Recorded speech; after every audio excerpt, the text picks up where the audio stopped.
Siguro po talagang pinilano na magkaroon ng surprise rally, itinago, at although sabi nga natin, iginagalang natin ang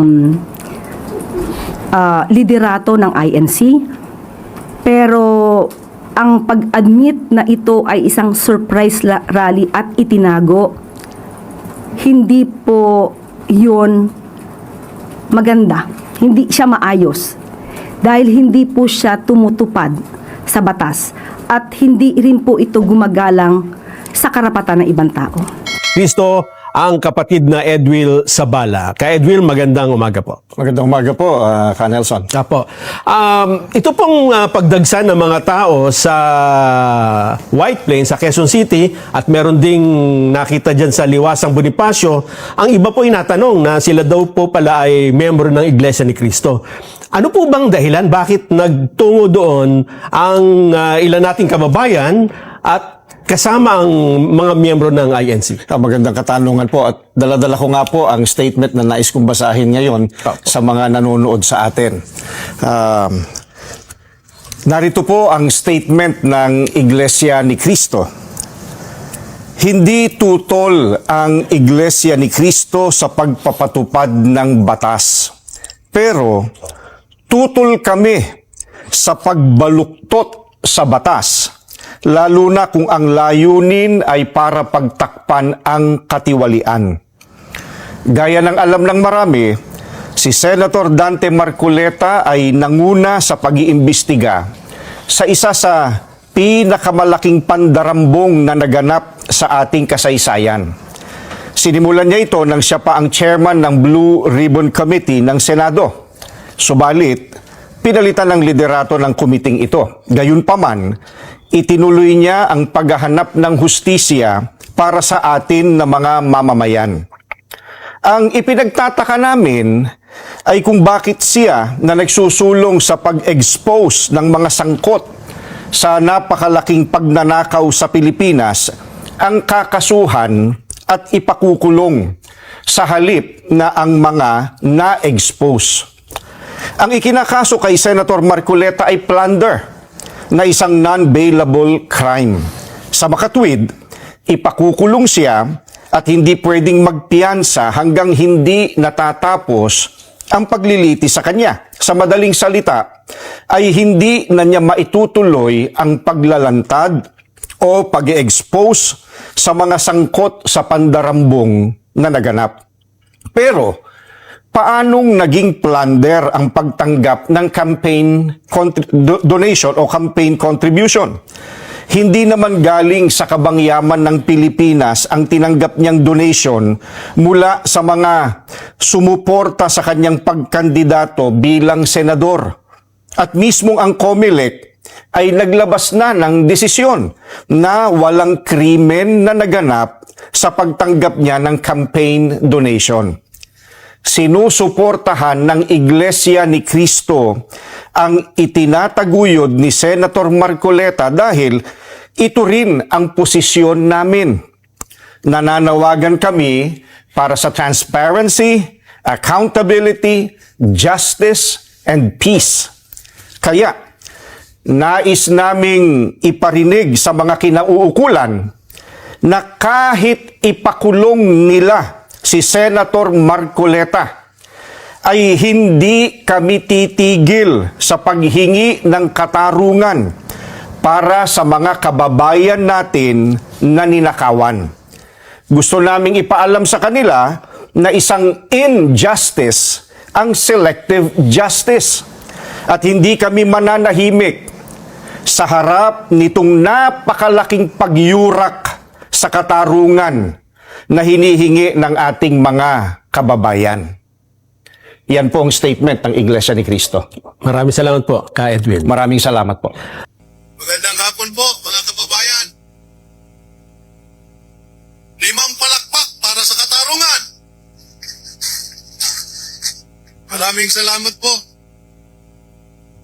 Mariing pong kinukuntina ng Iglesia ni Cristo ang pag-aakusa ng kasong plunder, indirect bribery, at paglabag sa PT number 46 laban laban kay Senador Rodante Marcoleta ng opisina ng Ombudsman. Sinuring mabuti ng aming legal team ang mga nasabing kaso laban kay Senador Marcoleta at napatunayan namin ang mga sumusunod. Gusto nyo bang malaman? Una, ang mga batayang elemento ng ating mga penal code ay sa pilitang binaluktot. Ano? Yun ay para bigyang daan ang mga paratang na walang ebidensya at walang detalye ng anumang pananagutan, pagkukulang o pagsasamantala. Ang mga imbentong asunto ay wala man lang kahit anino ng paglustay ng pondo ng bayan, pagkakasangkot sa anumang proyekto o kontratang pampubliko, o kaya ay pangako kapalit ng bagay na magdudulot sa gobyerno ng kapinsalaan o serbisyong pampubliko na maipagkakait sa mga mamamayan. Ang mga paratang sa mga nasabing asunto ng ombudsman ay tuwirang taliwas sa naging hatol ng Commission on Elections sa mga donasyon na tinanggap ni Senador Marcoleta, na kung saan siya ay pinatunayan na walang nilabag na batas sa pagtanggap niya ng nasabing tulong pinansyal na galing sa mga pribadong individual. At ang pinakamalabo, ano raw? Sa mga nabanggit na asunto ay kung papaano pilit na iniuugnay ng ombudsman ang pribadong pondo sa paratang nakatiwalian at wala namang naipakita kahit anong bagay, aksyon o pangako na umuugnay sa opisina ni Senador Marcoleta. Isa lamang ang tunay at malinaw na dahilan ng pagsasampa ng demanda ng ombudsman laban kay Senador Marcoleta. Ito ay upang pigilan siya sa patuloy niyang pag-iimbestiga upang matuklasan ang mga dapat managot sa paglimas sa kabangyaman ng bansa sa katiwaliang tinatawag na flood control scandal. Parapat lamang na suportahan namin si Senador Marcoleta sapagkat ang isinusulong niya ay yun ang panawagan ng Iglesia para sa transparency, ano po yun? Accountability at justice. Justisya.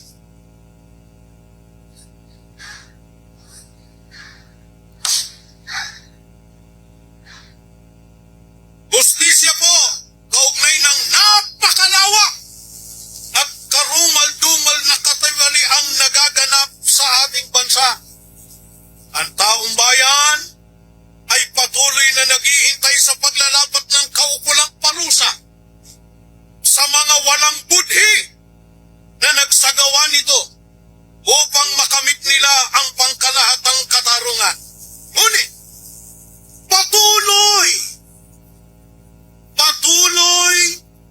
na nagbubulag-bulaga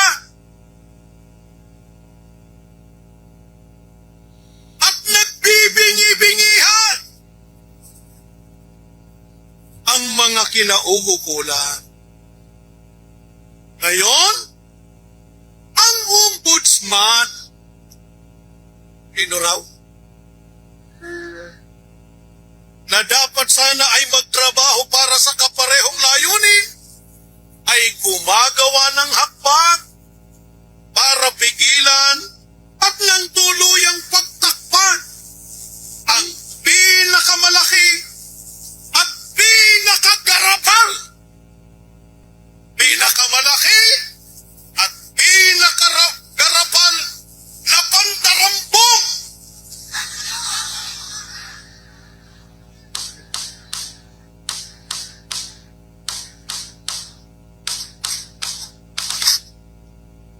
Pinakagarapal.